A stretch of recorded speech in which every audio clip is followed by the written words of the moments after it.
Hi, everybody. Welcome to my podcast, Black Woman Business. We are now on episode 18. Yay! I'm so excited about that. This episode, we'll be talking about back to basics. What is business really? So, I just decided let's go back to the simple definitions so we can just understand what business is really all about. So in this episode, I'll mostly be talking about the characteristics of a business person. So I'll be talking up under the headings of profit, follow through, letting go, send the lift down, mentorship, decide, protect, move, and focus.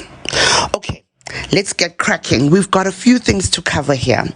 So the characteristics of what a business is for me, what I see a business being is just taking something, selling it, and making a profit. I mean, I went through a couple of few entrepreneurship courses and mentorship sessions where it is stated very boldly, even on the textbook, the aim of a business is to make profit. So whatever you do, that is the main and the basic thing that one must keep in mind. And guys, I know it's very easy to remember when you're right at the beginning of the business, but then when you start interacting with people and getting more and more involved in your business, it gets very easy to be lost in the conversation, lost in the transaction, and you never get back to the money that I'm putting in, the effort that I'm putting in, minus the cost of this, the expense of this, or even minus the purchase that is made by your customer. You must still be left with money. In essence, what I'm trying to say is, if you've got 100 rands and somebody also invests 50 rands into your business, you've got 150. Whatever that you are selling must be above that 150 rands so that you are able to now have a profit. So you should be selling at about estimating 200 rands so that you can make your profit, which is 50 rand. People get excited when they get a single transaction, but they forget to get back to the calculation of how much did I actually put into this thing, and when I take away that amount, am I still left over with a profit? That is the fundamental wherever you go, every time when you enter a business transaction. Sometimes I've found that you need to make even the smallest margin. If you're trying to impress your customer and you're really not trying to make a huge profit out of what you're doing, for me, breaking even is a loss for that transaction, honestly. Breaking even means if you put in 150 rands and then your customer is also buying at 150 rands, like, so what are we doing here? What was the aim of this whole process? Because it feels to me like we've wasted the energy by now putting in the same amount of money and getting out the same amount of money. So I'm very, very careful about that. And always staying on the ball, even when it's a recurring transaction. You know, sometimes the expense for this thing gets a little bit higher. If, say, for instance, your supplier has moved location, now you have to travel a bit further to go buy. And also you have to, if you're traveling with a taxi or even an Uber, you're paying a bit more for your Uber. Put that in those costs so that you can realize that, okay, I was paying 150, but now I'm paying 180 for this thing. Does it still make sense for me to still charge 200 rand and make 20 rand out of it? Then you can make your decision from there. But this thing of having lots of people lining up to buy your product, but at the end of the day, when you look at the numbers, it's like, gosh, I don't see the money. But you get excited from seeing people buying. But then at the end of the day, you're not making money out of this thing. I've seen lots of instances like that. And And I've also seen a few customers of mine trying to get a shortcut. And when I get to the numbers, I'm like, listen, if we're going to do it your way, I'm definitely not going to make any money here. So guys, really, really look out for that one. Profit. You must always make profit from your transaction, even if it's going to be the smallest margin. Okay, second one, follow through till the end. Guys, we know that it's very exciting to think of a business idea and to think of, you know, how we can make money out of this thing. Right at the beginning, it all seems so easy, it all seems so doable, and then you start engaging, which is a perfect step, a very beautiful step. But then you will get obstacles along the way and find out maybe it won't work out 100% the same way that you thought it would. You know, you'll receive some stumbling blocks, entry obstacles, like say for instance, you need to be registered for that, you need to have had 2 years in this industry, you need to have had, you know, contacts or cheaper suppliers and so forth.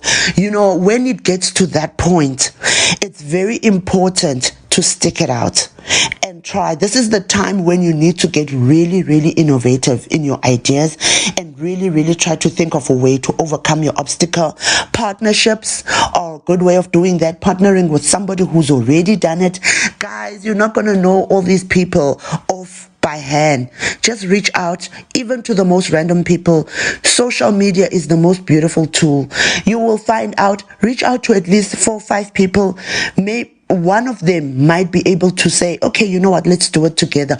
Or even all 5 of them, because sometimes people realize, even though they do have experience in their respective industries, sometimes they might not be able to reach out to the customers that you can reach out to.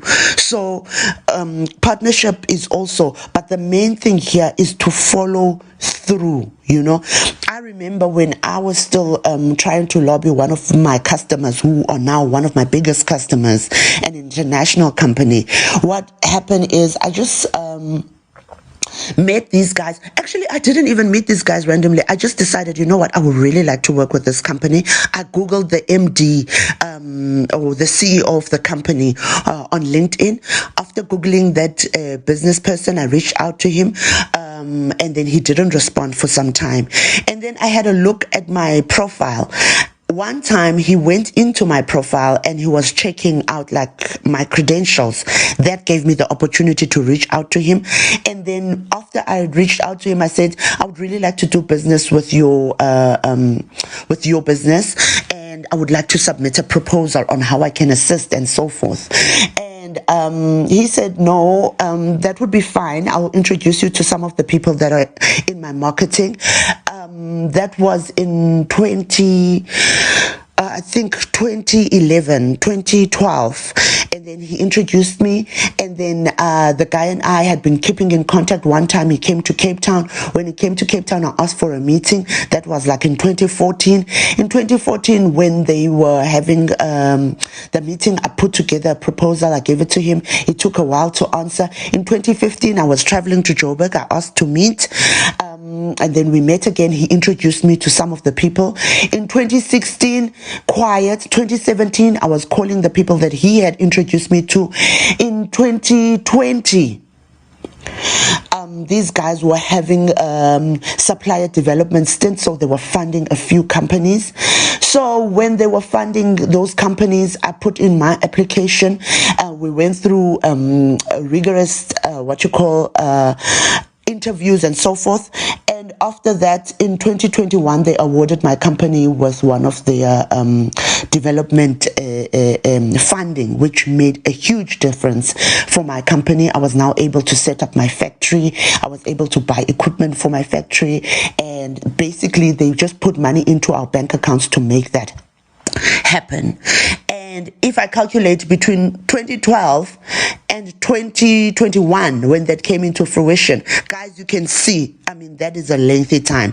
But that's what I mean when you walk a deal right up to its end, because it made huge changes and wonderful breakthrough for my company. So Also, guys, in the same breath, when you're trying to follow through till the end with your business opportunity or business idea, it's also very important to know when to let go. I know a lot of people also that can be really, really stuck in the same idea and not knowing when to let go, and they're being relentless. You know, guys, there are times and there are what you call there are times when you just need to realize, okay, even the direction that you've been pursuing. For me, the value that I got out of that is realizing, firstly, like, okay, I've been attempting this type of approach for so many times with this customer. I remember I was trying to reach out to a customer in West Coast when I still stayed in Cape Town. I've been putting proposal, and you know the funny thing about this customer, he's not showing rejection. He's not saying no, don't come. He is always availing himself. He is always making sure he's there. But this customer, you can just see that when he reaches to his board members or the people that he makes decision with, obviously they're not too keen on the business. It was mostly a white dominated business, white males and elder males at that. So you know what, with these things we sometimes waste too much time trying to get the attention of the wrong people, whereas there's lots of people out there in the world looking for your business, looking to work with an honest person like you, looking for exactly the type of person that you are in terms of your characteristics and what you have to offer. In the meantime, you're spending so much time trying to bash down a door of somebody that is just not going to budge and is not really interested. So I find it very important to spend my time with people that really will reciprocate the energy. Sometimes it's not on the go immediately, but also you get to a time whereby, am I gonna now or again put in effort with this when I know and I can see that it's not really going anywhere? So there are times and there are like tick boxes that you can go through just to find out if this is really worth it. For me personally, I examine my approach and I see that, okay, proposals are not really working here. Let me try meeting this person face to face. Okay, they're not budging when it's coming to meetings. Let me try speaking to this person's manager and see if they will take interest in what I have to say. Even that is not working. You know, once you've tried quite a few approaches and you're getting the same type of energy at all angles, I genuinely say, it's okay, guys. Then it's you're not looking for me, I'm not looking for you. And then we just need to leave it at that, really, and we need to let go. Also, especially of the idea, people love to stick with one idea. I don't know, it's not for me. Because for me, I just feel like if a certain industry is going down, it cannot go down with my company, guys. Hence, I've chosen to diversify. My company has 3 departments. I'm looking to have more departments so that if one industry is not doing well, we can always leverage on the other industry, which will be one of the other departments. So basically, that's my decision about letting go. Also, heading number 4, sending the lift down. What I mean is it becomes very important to elevate others with you while you're doing the work that you're doing. In any way possible, by creating jobs, by mentoring, by doing speaking engagements, you know, just involving yourself with other people. It's very easy to stay secluded when you're a business person and just really trying to focus on your craft. But for me personally, I just feel like doing all of this and doing all this hard work, fine, and then you get to your successes, and then what now? Okay, you've achieved your goals, you've got all that you've really wanted, but what have you given back? Like, what have you really done? Like, when people will remember you by when you are gone, for me, things like that count. Otherwise, all of this is pointless if we're not going to do anything good onto others. So I think it's also very valuable to elevate others. That is a very important characteristic in business. And for me personally, oh my God, I've really enjoyed the fruits of that labor. Lots of women have come to my rescue. Lots of men have come to my rescue. So I mean, it only makes perfect sense to do the same. And it's not even trying to pay homage. It's a responsibility, really, that you can't run away from. So I just feel like, though, that is something that is very meaningful to have as a characteristic as a business person. Mentorship, like I said, is part of giving back. Mentorship now is under heading 5. Part of giving back, but also at the same time, it's very important to ask for mentorship. Always ask for advice. Always ask for guidance. It's very important when you don't know and you are stuck in a way. You won't come up with all the answers. And also, I've been able to enjoy the fruits of being open-minded when it comes to certain things, in business, when it comes to... And it's not like you will ask a whole thing about marketing. How should I? For other people, yes, you would. But you get to a point whereby you need to make a decision, and you need to make like a quick decision on which avenue am I going to choose now? Maybe the customer is messing me around in terms of their spec. They wanted this, now they are changing, they want this.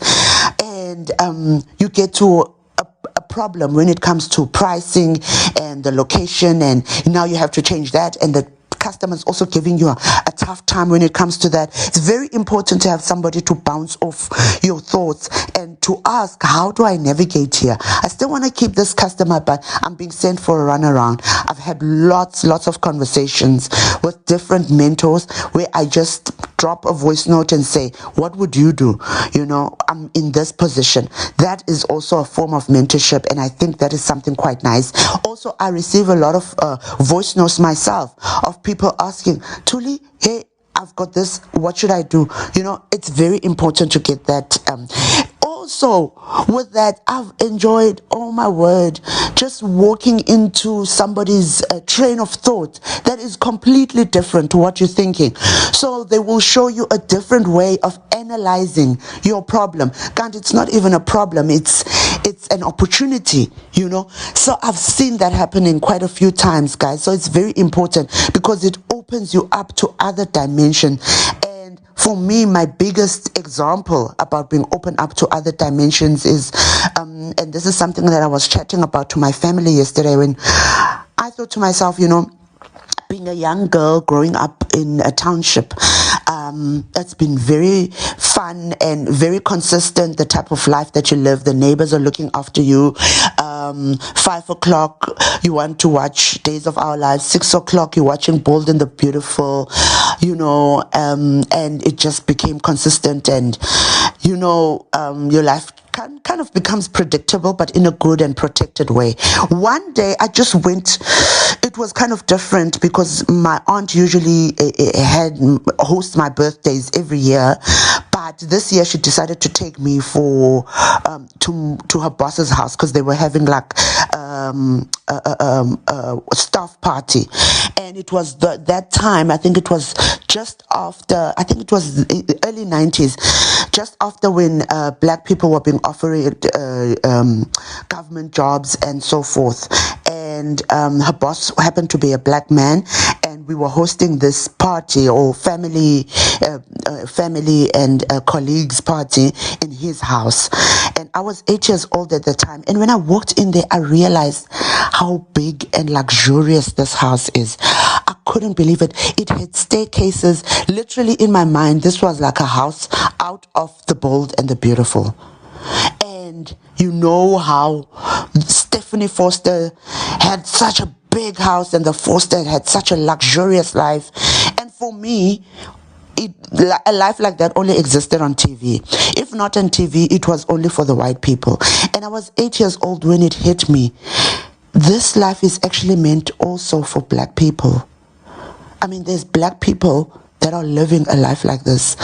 And that type of exposure opened me in ways I can't even imagine. Even till this day, I always think, you know what, I also deserve a good kind of life. And when I had a chat with my aunt about this later, she was like, why not? So I just feel like when you enter other people's lives through conversations, even with them, you see how they portray certain things that you see as an obstacle, and they will bring about and make it almost like an opportunity. So I think it's very good to tap into other people's train of thoughts or the way that they see things. It can really open up your world. I mean, literally. And then moving on to heading number 6, decide. I feel like making a decision and being decisive is one of the very core factors, guys. This is something I try to teach my kids all the time, because while you are still dilly-dallying, not sure which business to do, somebody's starting that business. While you're still dilly-dallying, not sure when to start, making up your mind, somebody is already grabbing onto that wagon and is on step 2 and step 3. So it becomes very important to decide about certain things and to be responsive. When you have a prospective customer, when they're looking for documents and they're looking for things from you, don't dilly-dally, don't wait. Don't wait until the due date. Don't wait until the due date, guys. Submit the thing. If it's within your reach, it's in your hands, submit. The customer enjoys somebody who's responsive, somebody who's going to decide and then go for it. Even if you're going to say no, even if you're going to reject them, decide and move on. Because this sitting on the fence, it's not even like a no. It's worse than a no. You just painting a picture of yourself to yourself that is just not going to be good for you. So being decisive always is an upper hand. Whether it's the right, whether it's the left, whether it's the middle ground, you need to decide and we need to move. And then the other aspect that I wanted to talk about, which is under heading number 7, is to protect yourself. Protect yourself, your mind, self-care. Guys, I know we've spoken about this. I think we've spoken about this a couple of times where I've mentioned that mental health is the key in all of this. Otherwise, what are we doing? What is the point if you're going to reach your wins and you're not mentally right? So also physically right, that's another one. Look after your physical aspect, look after your mind. It's very important, guys. I know it's something that I've been preaching in the past, because I've had family that has committed suicide, my dad being one of them. So I mean, I can't stress this enough. Guys, protect the legacy. Protect your legacy. Protect your principles. There's customers that want you to take shortcuts. There's customers that will give you lots of money to do izinto that are underhanded. Do not suvuma. Don't.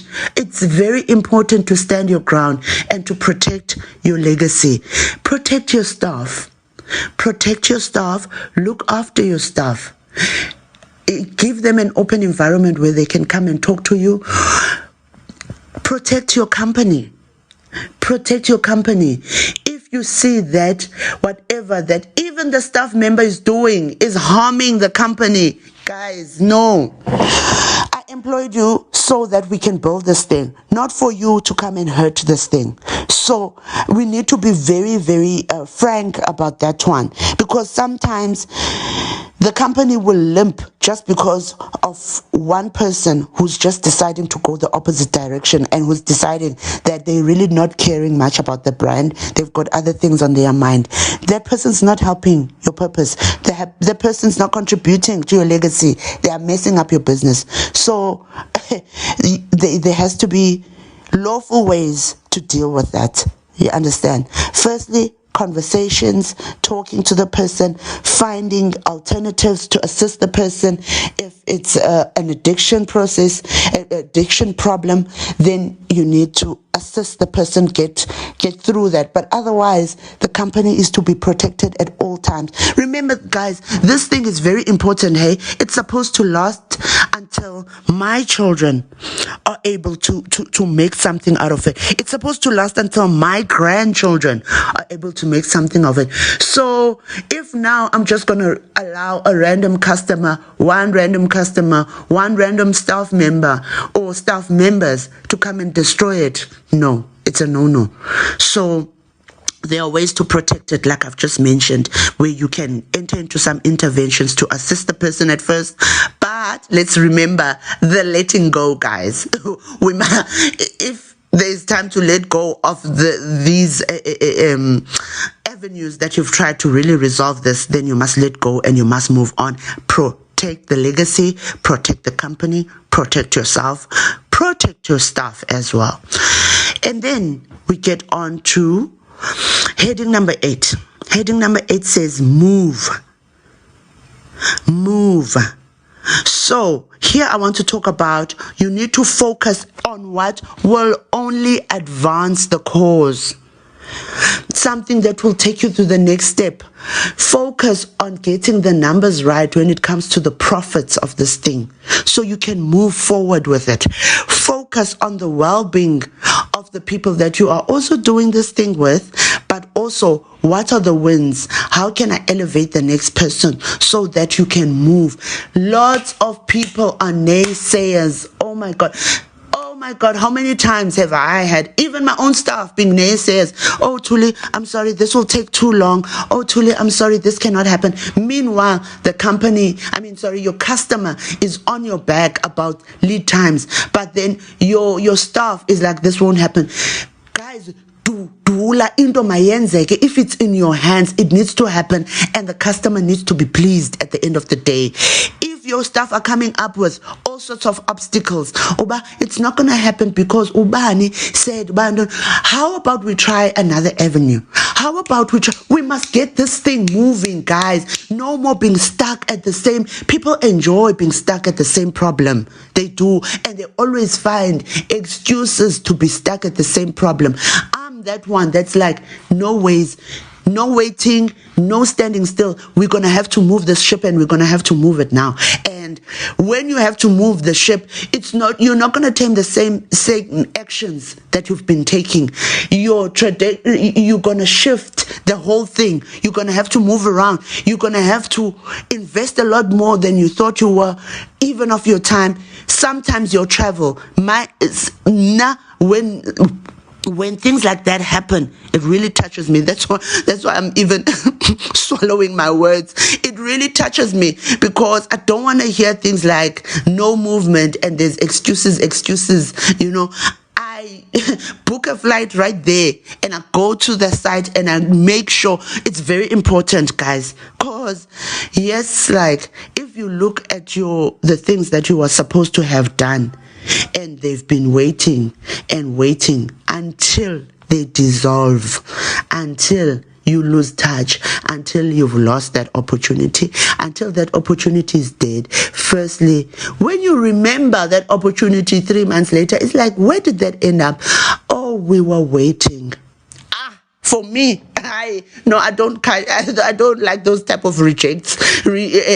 What you call resentments. I don't like those types of resentments where I think back and then I regret. Those type of regrets for me, no. We forgot about it and then it kind of fizzled out. No, I don't do those ones. So guys, that's what I mean when I say by heading number 8, move. Let's get this thing moving. And then I want to get to the last but not least one. To focus, guys. It's very important to focus. Target. Be very selective To me, that means uyazithanda. You're not just doing anything for the sake of anything. You are being very selective of the type of opportunities that you are going for as a business. You see, you're not doing kwanto. You are looking. Because, hey, this thing of we are doing everything. So what does your business do? Are we doing everything?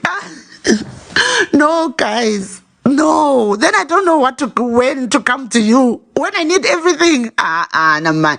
Let's be serious about this one. You need to be very, very selective. Even so selective about what you're actually doing. Nalapo within that, the type of opportunities that you select. Because if I look back, the contracts that we have currently, it's not I find that our customers are okay, government, most of them, yes, government, but it's not the regular government departments like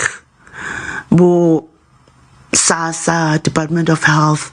I mean, we have been going for a few opportunities from them, but it's not usual that we will coin or win an opportunity from those type of departments, because I feel like those departments are so saturated already. You know, and I think we've had this talk of selecting the not so well-known departments. You look through what their opportunities are and you show your presence. Usually they don't have a lot of suppliers, but they're usually very picky. So their suppliers know exactly how to deliver to them and how to do things with them. So there, you're going to have to choose to really excel in what you're doing. Sometimes it sounds like it's not too hard if they're asking you to deliver what you call dry goods like milk or sugar, whatever. Then it doesn't sound so good, so difficult. But when it comes to execution time, maybe their entrance points, they don't allow bakkies like the one that you're driving, whatever. There's always obstacles, guys. So obviously that doesn't mean that we're going to give up, because already they've got people that know what licenses are needed, what regulations have to be adhered to. Now you are there to learn.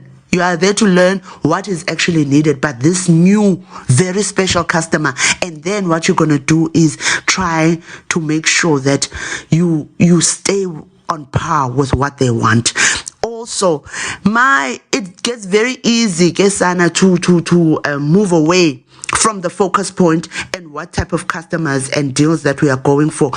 For me particularly, one of my tick boxes is I don't like submitting for tenders. It's not something that I do. I don't really watch out for tenders because the tender space is so corrupt, man, and it's just a waste of paper. I've done that a lot on my first year of business, like really. I think I used all of my pension payout on those thick documents, and they want 3 copies, and then they also want it on a memory stick, and so I don't know. Tenders for me, not too exciting. What I tend to do, which is my main thing, is to make sure that I'm on databases of these very special what you call businesses or government departments. I fill in the paperwork, do everything, make sure I'm on the database, and then I pester them with, when are you sending me RFQs? I need to respond to RFQs. So usually I respond to RFQs. That is the one that I like, and for those particular departments. And being invited is also a good one. But remember, guys, the system is flooded with scams. You will be invited all the time by scammers to their tenders that are not even real, you know. So it's very important to stay focused and just have a tick box of exactly what opportunities that you'll be going for, and not finding yourself all over the spot. Otherwise, you'll lose a lot of time, a lot of money, lots of resources. And yeah, so focusing also speaks to finding what works. If you eventually find your breakthrough, not if, guys, when when you eventually find your breakthrough, I think it becomes very important, because singabantu sinezophiwe ezihlukeneyo, ne? So our gifts are very different, and the universe does recognize that. And because because now sometimes I advise some of my friends like how I've made one of my biggest transactions, and I find that they will attempt the same stuff, but for some strange reason, I don't know, maybe they're not going about it the same way, or they just don't even have a sense of belief in what I'm saying. So, it's just like whatever the way that I approach the opportunities is a little bit too outrageous. I don't know, being on databases, I don't know, but they've got other ways that they are doing business and it's working well. I feel like if you found that particular way that is working for you and your business, and that model is working for you, stick to it, but then you just need to refine it and be more targeted to opportunities that are like that. I think it helps a lot. Like what I've mentioned earlier was the supplier development stint. For me, finding those type of opportunities where your business can really be assisted into upscaling and providing worthy services and not being stuck in the situations of not being able to have money for your opportunities really, really helped my business. So I try to find opportunities like that will assist me to grow the business. And while I feel like, okay, this thing of lobbying an international company, showcasing what I can offer, just being present and staying within their periphery throughout the years is the one that works, because after 10 years, they will hit you with an opportunity that is just gonna take you through to exponential growth. So I think it's very important to focus, and it's very easy, guys, to be derailed. There are new brilliant ideas every day, every second of the day. Somebody's coming up with a new brilliant idea, and this idea looks like it's gonna work. Don't be swayed too easily. You've got something here, you've got something on your plate. Obviously you're gonna use your discernment to see if, okay, does this fall in line with what I'm trying to do? Is that what I'm ultimately trying to achieve? But there's new ideas all the time, and I find that there's lots of people that can get carried away, and I know one of them is actually my husband. Oh my God, he finds new ideas all the time, and he drops them all the time. And so I'm just like, you know what? We're good for each other, because sometimes I'm able to discern whether this is something worth going for, and I'm the one who'll always be like, you know what, let's stay with this one, let's not leave it. And he always gives me a look like, you're just dragging this thing till forever. So, but for me, I will just stay with it until I see its fruits. Like I said earlier, change to different approaches, change and try to approach different people, and just try to make this thing work. Because then I'm telling you, like I said, there's many ideas out there, and all of them are good, and all of them could work. But the only problem is, are you willing to withstand the storms that are going to come in that way? And also, are you going to be open this door, closing that one, opening that one, closing that one? You will stay in grade 1, I will tell you. You will stay in the very first level of everything. It's kind of like being in varsity and you changing courses every year. So you can stay 7 years at varsity and you are a first year of every course of 7 courses, because you've been changing every year. So guys, it's very important, this one, and it's very easy to get lost in the excitement of it all.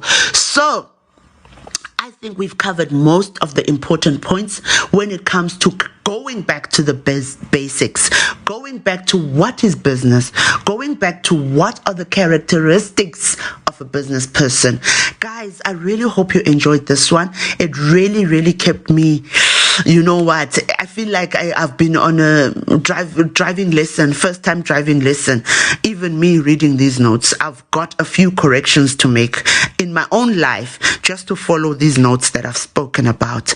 So guys, I hope you really enjoyed it. Have a wonderful evening, day, wonderful time going forward. Thank you so much. Goodbye.